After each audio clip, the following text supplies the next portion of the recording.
La situazione sta peggiorando in ghetto.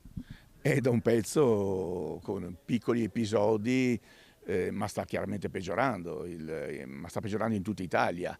Lo sentono di più a Milano e a Roma ovviamente, Venezia è una città di solito tranquilla, ma anche qui qualcosa si sta muovendo da un pezzo. Dalla scolaresca che si fa fotografare facendo il saluto romano davanti al monumento agli assassinati nei campi di sterminio, all'uomo di mezza età che insulta per strada il rabbino o a quello che porta il cane a fare i bisogni sui gradini d'ingresso della sinagoga, anche la quotidianità del ghetto di Venezia è sempre più caratterizzata da episodi di antisemitismo che hanno fatto alzare alla Digos il livello di attenzione. Come nell'ultimo anno è accaduto anche nel resto della città, dall'aggressione verbale a un giovane ebreo in campo San Geremia a quel vi cercheremo casa per casa scritto con la vernice sul muro del galoppatoio del Lido. Io sento il clima di una Berlino anni 30.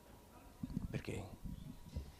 Perché mancano le scritte sulle vetrine dei negozi con qui non entra l'ebreo, ma lo abbiamo vissuto negli alberghi, nei ristoranti, a Napoli, dove israeliani che sono cittadini normali, probabilmente dell'opposizione a Netanyahu, nessuno gli ha chiesto da che parte stavano, cacciati. A un campeggio in Tirolo vengono cacciati due che hanno passaporto israeliano.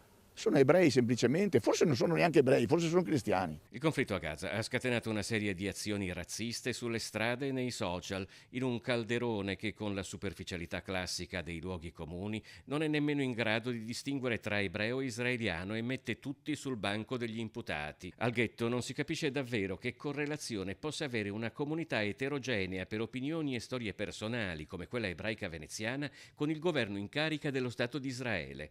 E perché questa dovrebbe rispondere con una voce sola degli atti presi dal presidente di uno Stato estero, in cui tra parentesi un residente su 4 non è neanche di religione ebraica. Noi siamo cittadini italiani e ci possiamo esprimere sulla politica italiana e ci sentiamo in dovere di farlo come tutti gli altri cittadini italiani, né più e né meno, ma non sulla politica estera. Io non ho mai chiesto ai cittadini russi in Europa di dissociarsi da Putin e da quello che sta facendo il governo russo. Io non ho mai chiesto agli arabi o ai musulmani d'Europa di dissociarsi da Hamas, ad esempio.